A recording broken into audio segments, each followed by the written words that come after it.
우리는 어머니의 위대한 사랑에 눈시울을 적시지 않을 수가 없습니다. 오래전에 삼풍백화점이 붕괴되던 사건에 한 어머니가 발굴되었는데 그 엄마의 품속에는 한 아이가 안겨 있었고요.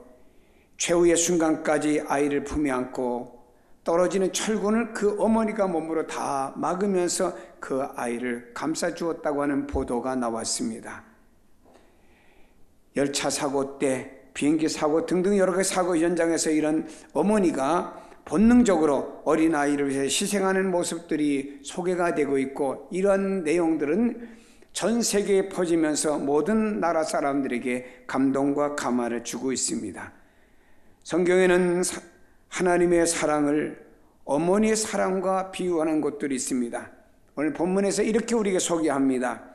여인이 어찌 그 젖먹는 자식을 잊겠으며 자기 태에서 난 아들을 긍휼히 여기지 않겠느냐라는 말씀이 소개됩니다. 젖먹는 어린아이를 어머니가 한시라도 잊을 수가 없고, 찾아가도 그 아이가 꿈틀하면 엄마는 또 깹니다. 자기 자식을 긍휼히 여기지 않는 어머니가 어디 있겠습니까? 자식을 위해서라면 자신의 목숨까지도 아끼지 않고 희생하는 것이 어머니의 마음이고 모습이고 행동이라고 봅니다. 사랑의 종류가 많습니다. 그 사랑 종류 가운데 뭐니 해도 어머니의 사랑만큼 위대한 사랑이 어디 있을까라고 생각해 봅니다. 자식이 어머니를 잊을 수는 있어요. 그러나 어머니는 그 자식을 한순간도 잊을 수가 없습니다. 어쩌다가 자녀가 집을 박차고 나가도 어머니는 언젠가 돌아오겠지. 혹시라도 그 아이를 위해서라고 하면은 비밀번호도 집에 바꾸지 않고 언젠가 돌아오기를 기다리는 그 어머니 손길. 이런 부모님의 손길이 귀하기에 성경에도 우리 예수님께서는 하나님과 우리와의 관계를 탕자와 아버지의 비유로 우리에게 하시는 말씀을 성경에서도 보게 됩니다. 아이를 잠시 어떤 상황 속에서 엄마가 잊어버리다고 생각해 봅시다. 아이를 잊어버린 엄마가 집에 들어와서 음식을 먹겠습니까? 잠을 자겠습니까? 아니면 회사에 그대로 출근을 하겠습니까? 모든 사항들이 다 전폐가 될 것이고 진행이 안 될 것입니다. 이유는 그 아이를 잊어버린 그 어머니의 그 애절한 마음 때문이라고 생각합니다. 이사야 선지자는 이런 위대한 모성애를 이야기하면서 하나님의 사랑은 이보다도 크다라고 하는 것을 이렇게 선포를 합니다. 여인이 어찌 그 젖먹는 자식을 잊겠으며 자기 태에서 난 아들을 긍휼히 여기지 않겠느냐. 그들은 혹시 잊을지라도 나는 하나님은 너를 이스라엘 백성들을 잊지 아니할 것이라. 젖먹는 자식을 절대로 잊을 수가 없는 것이 어머니의 사랑인데, 혹시라도 만에 하나 천에 하나 잊어버리는 경우가 있다라고 해도 하나님은 너를 잊지 아니할 것이다 라고 말씀하고 있습니다. 이스라엘 백성들이 오랜 바벨론에 포로되어 있습니다. 저들이 상황은 변하지 않았습니다. 매일같이 바벨론이라는 나라에서 고된 일을 하며 그들은 인격적인 대접을 받지 못하고 힘들게 나날의 삶을 살아가면서 하나님이 혹시 우리를 영원히 버리신 것이 아닐까라고 하는 회의가 그들 마음속에 들게 되었습니다. 이랬더니 이스라엘 백성들을 향해서 하나님께서는 이사야 선지를 통해서 너희를 향하신 하나님의 사랑이 바로 이것이다라고 선포하는 말씀이 오늘의 메시지가 된 것입니다. 하나님의 사랑은 어머니의 사랑보다도 큽니다. 그래서 성경의 시편 27편에 말씀하기를 내 부모는 나를 버렸으나 여호와는 나를 영접하시리라 라고 말씀하고 있습니다. 우리는요, 이 땅에 예수 그리스도가 하나님이 육신의 몸을 입고 오신 분이 예수 그리스도입니다. 그런데 그 예수님께서는 십자가에서 자기 자신의 몸을 갈기갈기 찢었고 십자가에다 자기 자신의 하나밖에 없는 몸을 던지셨습니다. 그 결과 우리를 구원해 주셨습니다. 못난 죄인들을 죄 용서하고 살려주기 위해서 십자가에서 죽으신 예수 그리스도, 그것이 하나님의 사랑이고 하나님이 그 사랑을 이렇게 나타낸 바 되었다라고 말씀하시면서 예수 그리스도의 사랑을 보여주고 있습니다. 예수님이 십자가에 죽으심으로 말미암아 하나님과 우리와의 관계가 화해되게 되었고, 화해되는 정도로 끝나는 것이 아니고 우리를 하나님의 자녀로 인쳐주셨다라고 말씀하고 있습니다. 한 어머니는 건물에 무너져 내리는 그런 속에서도 자녀를 사랑했습니다. 그러나 우리 하나님은 천지가 무너져 내릴지라도 예수님은 십자가에 못 박으며 여러분과 저를 사랑해 주신 줄로 믿습니다. 그러나 본문에 안타까운 일이 벌어지고 있습니다. 이런 사랑의 하나님을 두고 이스라엘 백성이 원망하고 있습니다. 오직 시온이 이르기를 여호와께서 나를 버리시며 주께서 나를 잊으셨다 하였거니와라고 그랬습니다. 백성들은 고난을 당하자 이런 생각을 갖게 되었습니다. 하나님께서 나를 버리셨어. 원망합니다. 하나님께서 나를 잊으셨나 봐. 이래가면서 그 하나님께 원망하기 시작했다라고 성경은 말씀하고 있습니다. 여러분, 우리 삶 속에 어려움과 고난 당한다고 해서 하나님을 원망하지는 맙시다. 이스라엘과 같이 바벨론의 포로가 되어 혹시만 고난을 당한다 할지라도 하나님을 원망해서는 안 됩니다. 하나님이 나를 버리셨고 나를 잊으셨다고 스스로 단정하거나 생각해서도 안 됩니다. 주님은 결코 여러분을 버리지 않을 뿐만 아니라 여러분을 한시도 잊지 않는다는 사실. 그래서 주님은 이렇게 말씀합니다. 하나님 보좌 우편에서 우리가 잠자는 시간이나 일하는 시간이나 어떤 상황 속에서도 주님은 우리를 위해서 기도해 주신다고 말씀하고 있습니다. 백성들이 여호와께서 나를 버리시며 주께서 나를 잊으셨다고 원망할 때 하나님은 저들에게 이렇게 말씀합니다. 아니야, 나는 결코 너를 버리지 않았으며 너를 잊지 않았어라고 말씀하고 있습니다. 그렇습니다. 하나님이 나를 버리셨어. 버리신 것 같아. 나를 외면하신 것 같아 라고 이들이 생각하고 있을 때 하나님은 아니다. 결코 내가 너를 버리지 않았다. 내가 너를 한시라도 잊어본 적이 없다라고 하나님은 응답의 말씀을 주신 것입니다. 그래서 이렇게 말씀합니다. 그들은 혹시 잊을지라도 나는 너를 잊지 아니할 것이라 말씀했고 16절에서는 하나님이 이스라엘 백성을 잊지 않는다고 하는 것을 두 가지의 비유를 통해서 말씀하고 있습니다. 내가 너를 내 손바닥에 새겼고 너의 성벽이 항상 내 앞에 있나니라고 말씀합니다. 여기에 너를 내 손바닥에 새겼다고 그랬어요. 유대인들은 신체 일부를 잘 볼 수 있는 것을 손으로 말합니다. 그래서 유대인들은 어떤 중요한 것은 손에다가 문신을 합니다. 그리고 과거에는 노예제도 때 노예가 내 노예다라고 하는 표시를 여러 군데도 하지만 그 사람 손에다가 노예 표시를 해서 어디서든지 주인이나 다른 사람이 봐도 잘 띄게 하기 위해서 손에다가 문신을 하고는 했지요. 이것은 잘 보이게 하기 위해서 하나님께서 너를 내 손바닥에 새겼다라고 하는 것은 하나님이 너를 잊지 않고 내가 잘 보고 있다라고 하는 의미예요. 우리가 손바닥을 들여다보듯이 말입니다. 하나님은 내가 너를 기억하고 있다, 내가 너를 보고 있다, 너를 잊지 않고 있다는 표시를 내가 너를 손바닥에 새겼다는 말로 말씀하고 있고요. 너의 성벽이 항상 내 앞에 있다라고 말씀했습니다. 이 성벽에 도적이나 적군이 올담하지 않는 한은 우리 눈에 띄게 그리고 우리를 지키신다는 의미죠. 옛날에 어느 성을 이렇게 보호할 때는요 다 성벽을 쌓습니다. 중국이란 나라는 만리장성을 쌓았대죠. 만리장성은 실제로는 만리가 더 된답니다. 이렇게 성벽을 쌓고는요 그 성벽을 왔다 갔다 하면서 혹시 성벽을 적군이 와서 뚫지는 않았는가, 성벽에 문제가 없는가를 늘 이렇게 살피는 겁니다. 그리고 이 성벽은 우리를 보호한다라고 생각하고 있습니다.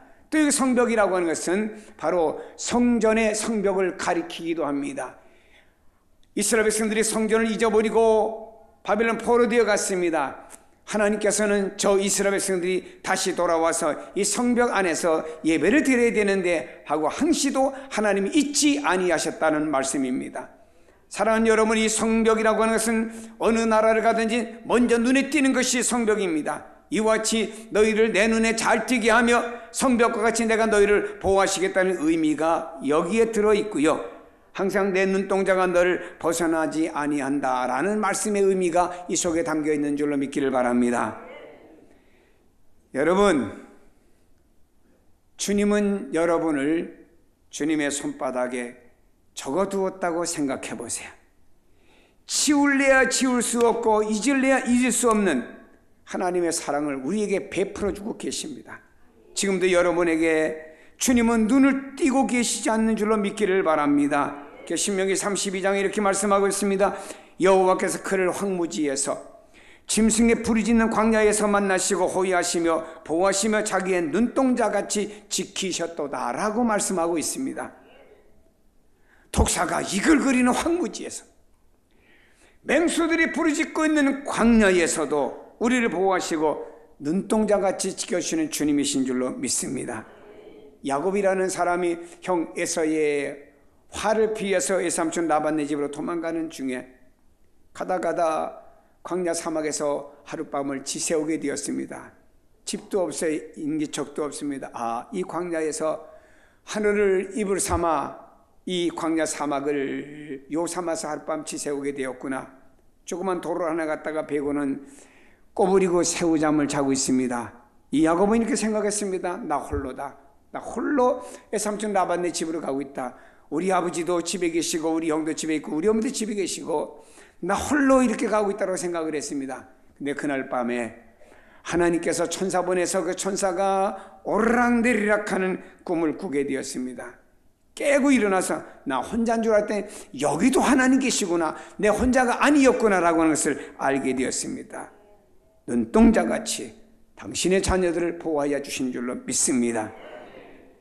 어머니의 사랑보다 더 큰 사랑이 어디 있겠습니까? 그래서 비유법으로 하나님 우리에게 말씀하고 있잖아요. 아이들에게 때로는 부모님이 사랑을 확언하고 싶어 이렇게 말하지요. 너 얼마나 엄마 사랑하니 아빠 사랑하니 하면 어떤 아이는요, 먹던 사탕을 뺏어 주는 아이도 있어요. 이만큼 사랑한다 이거죠. 그러나 아이들이지요, 손을 벌리고 어떤 아이 뒤까지 이래가면서 다 이만큼 하고 또 어떤 아이는 하늘 땅만큼, 비유법으로 그만큼 부모를 사랑한다는 이야기를 표현하는 아이들입니다. 이와 같이 성경에 어머니의 사랑과 비교하면서 어머니 사랑보다 큰 사랑은 없는데 그 사랑보다 더 큰 것이 하나님의 사랑이다라고 말씀하는 내용입니다. 1974년에 브라질 상팔로우에 25층 되는 건물이 화재가 났습니다. 이때 많은 불자동차들이 와서 끄고 있습니다. 이때 죽은 사람이 220명이나 되는 사람이 생명을 잊어버렸습니다. 한 소방관의 말에 의하면 갑자기 화재를 진압하는데 저 위에서 누군가가 소리칩니다. 봤더니 15층에서 웬 여인이 소리치면서 떨어지기 시작했습니다. 그 여인은 땅바닥에 부닥치자마자 그냥 바로 그 모든 장기까지 파괴되면서 죽고 말았습니다. 그러나 그 어머니 팔에는 무언가 안겨져 있었어요. 생후 18달 된 아이가 어머니 팔 안에서 살아 숨쉬고 있었습니다. 아무런 상처도 입지 않은데 이 어머니는 15층에서 뛰어내리면서 이 아이 있는 모습으로 떨어지다면 아이를 자기가 깔고 아이도 죽고 자기도 죽게 되잖아요. 엄마는 떨어지면 정신을 바짝 차리고 내 몸이 먼저 떨어지며 내 몸에 의해서 이 아이가 보호를 받아야 되는데 이런 마음을 가지고 이 엄마는 계속 떨어진 겁니다. 아이를 살리기 위해서, 아이를 보호하기 위해서 어머니가 보호막이 되어 주었다라고 하는 것입니다. 이런 내용을 우리가 들을 때마다 우리는 참 사람들이 가슴이 뭉클합니다.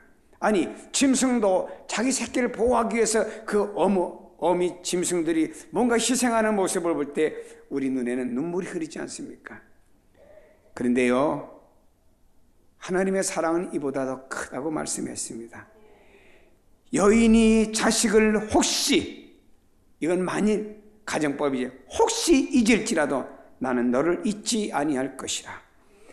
이것이 바로 하나님의 사랑이고 나를 향하신 하나님의 마음인 줄로 믿기를 바랍니다. 여러분, 이거 느끼며 사세요. 이 하나님 나를 이만큼 사랑한다고 하는 걸 마음에 느끼며 사세요. 어떤 청년이 군에 갔어요. 눈에 부상을 입었습니다. 불행하게도 두 눈이 다 실명되고 말았어요. 이 청년은 평생 어둠 속에 살아가야 됩니다. 낙심됩니다. 모두 다가 원망스럽고 차라리 죽었으면 나을 뻔했는데 라는 이런 생각까지도 갖게 되었습니다. 한 의사가 찾아오더니 당신에게 볼 수 있는 가능성이 있다. 이 말이 얼마나 용기와 희망이 되는지 모릅니다. 어느 날 그 눈을 수술하게 되었습니다. 세월이 지났습니다. 수술해서 감았던 붕대를 이렇게 풀게 되었어요. 근데 한눈이 떠졌습니다. 볼 수 있는 눈이 생긴 겁니다. 그러나 한눈은 역시 그대로 감겨져 있는 눈이 되고 말았습니다. 이니 한눈이 떠졌다고는 감격과 감사보다도 오히려 실망스러운 표현하면서 아니 한눈 갖고 어떻게 살란 말이야. 한눈 갖고 한눈이 안 보이면 역시 장애는 똑같잖아. 이래가면서 원망 어린 소리를 하게 되었어요. 그때 어머니가 눈이 보인다는 아들을 보기 위해서 병실에 들어왔습니다. 이 아들은 떠진 눈을 가지고 어머니를 보는 순간에 놀랐어요. 어머니는 한쪽 눈이 있는데 한쪽 눈은 없는 겁니다. 어머니는 한쪽 눈을 띄워서 자기 아들에게 준 거예요. 아들을 보게 만들어 줬고 자기 한쪽 시력은 잊어버리고 만 겁니다. 아들은 이 사실을 의사에게서 듣는 순간에 어머니 앞에 무릎을 꿇고 어머니 죄송합니다. 그리고 감사합니다. 내가 어떻게 이 어머니 은공을 갚겠습니까? 하면서 눈물을 냈던 한 아들의 그 값진 눈물이 있습니다. 이것이 어머니의 사랑이 있고 이 어머니의 사랑을 깨닫기 전에는 원망하고 발악했던 이 사람이 이 어머니의 사랑을 깨닫는 그 순간에는 그 어머니의 엄청난 은혜를 깨닫는 그 순간에는 감사하지 않을 수가 없고 그 순간에 내려진 눈물은 감격과 감사의 눈물을 흘릴 수밖에 없었다라고 하는 것입니다. 이스라엘 백성들을 보세요. 엄청난 하나님의 사랑을 받았습니다. 그런데 하나님 나를 버리셨어? 하나님 나를 버리셨나 봐 원망하고 있습니다. 하나님 나를 잊으셨어? 라고 원망하고 있습니다. 이스라엘 백성들이 어떤 백성이었습니까? 하나님께서 이 땅에서 볼 때 의롭지 못했던 아브라함이라는 사람을 선택했습니다. 그의 가족을 만들었습니다. 그의 가족과 가문을 하나님은 애굽이라고 하는 고센 땅으로 보내주셨어요. 거기서 한 민족을 태동하도록 번성의 복을 주셨습니다. 민족을 이룬 다음에 그들을 광야 사막길로 내몰았습니다. 40년 동안의 광야 사막길에 하나님이 그늘이 되어 주셨습니다. 먹을 걸 주셨습니다. 마실 걸 주셨습니다. 입을 걸 주셨습니다. 때때로는 적으로부터 하나님이 보호하여 주셨고 모든 맹수로부터 하나님 보호해 주셨습니다. 그리고 이들을 가나안 땅으로 들여보내면서 가나안 땅에 있던 원주민들을 하나님의 능력으로 다 제거해 버리셨어요. 이러고 이스라엘 민족을 형성하신 하나님의 사랑의 역사하는 축복의 역사를 이미 조상 때부터 쫙 본 이스라엘 민족들이었습니다.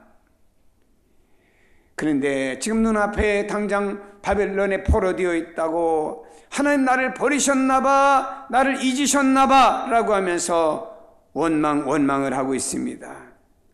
여러분, 우리는 지금 하나님의 사랑을 어떻게 받아들이고 있습니까? 혹시라도 이스라엘 백성들처럼 원망하고 있지 않습니까? 우리가 이 땅에 살아가면서 어떤 고난이라고 하는 것, 고통이라고 하는 것이 있을 때 왜 내게 이런 고난을 주셨을까? 왜 고통을 주셨을까? 혹시라도 하나님이 나를 버리신 것은 아닐까? 원망하지 않습니까? 성경은 말합니다. 고난은 잠깐이고 영광은 영원하다고 말씀하고 있습니다. 욥이라고 하는 사람도 그가 하루아침에 재산의 손해와 건강의 손해와 자녀의 손해를 보게 되었습니다. 그것만 보면 여기 있는 욥이라는 사람이 자살을 해야 되겠죠. 그러나 욥이라는 사람은 하나님의 주권을 믿었기에 그의 생전에 다시 하나님이 갑절의 복을 주신 것을 체험한 사람이 되었습니다.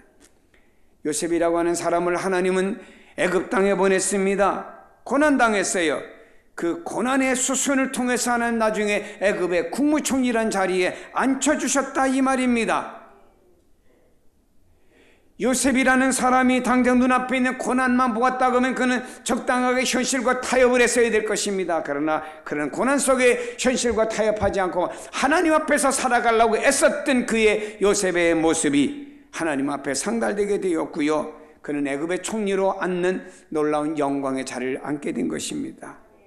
욥기서에 보면 7번 넘어져도 8번째 또 일으켜 주신다고 약속했습니다.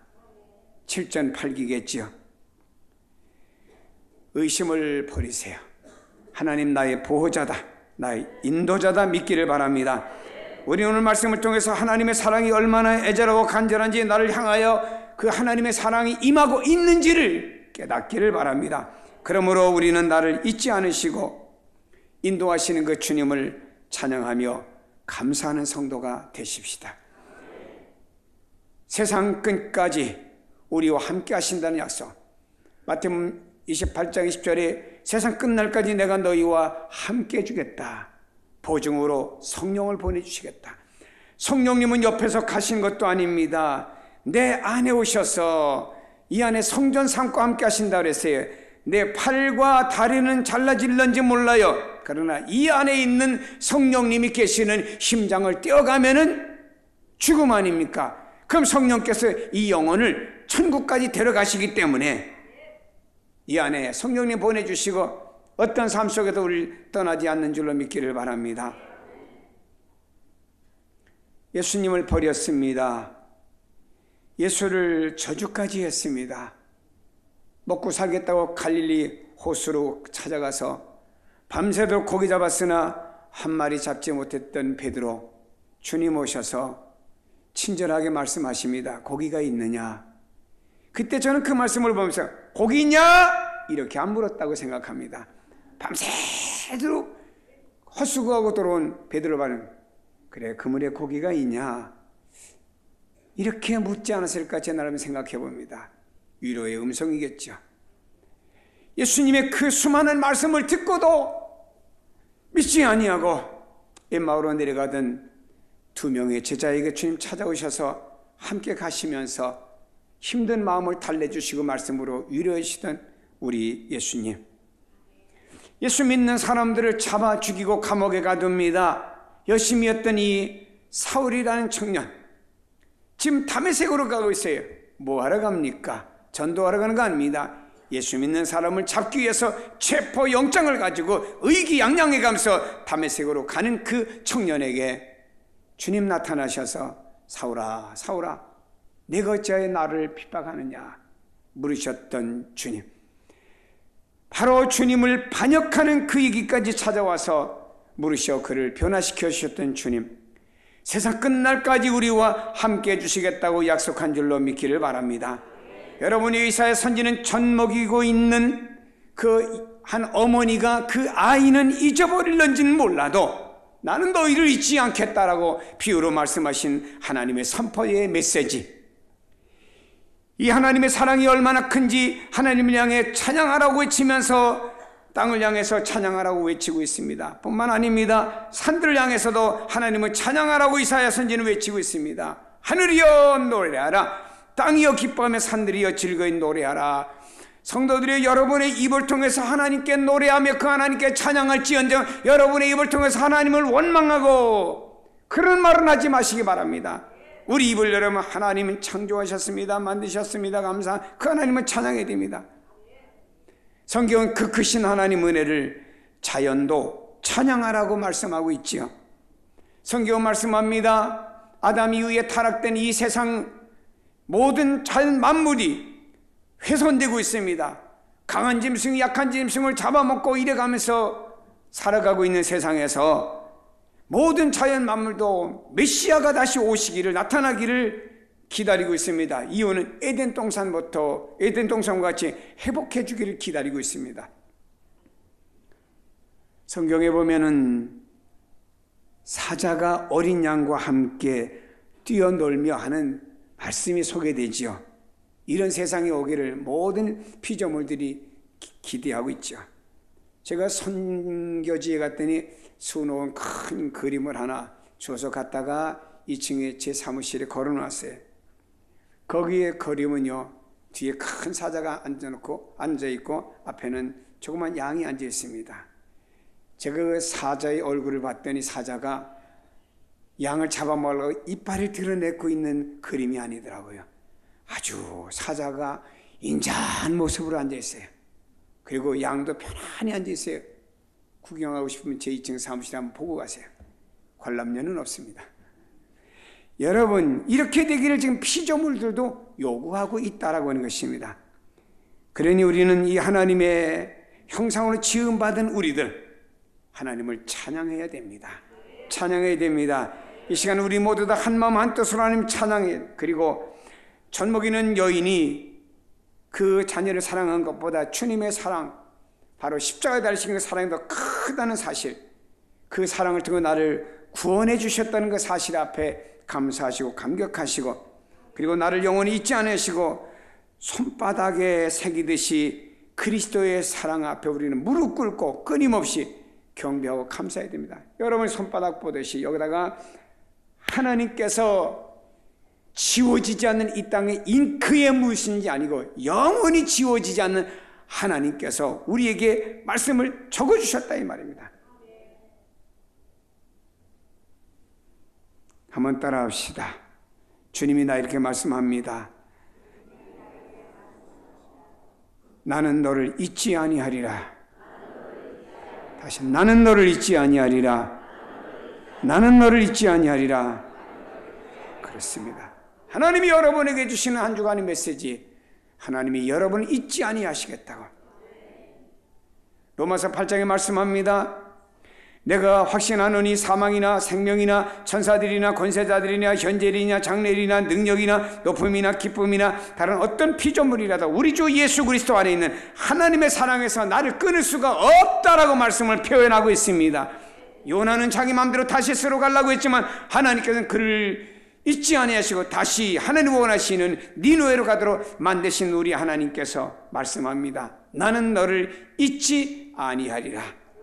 이 은혜를 감사하고 찬양하는 여러분 되시기를 주님의 이름으로 축복합니다.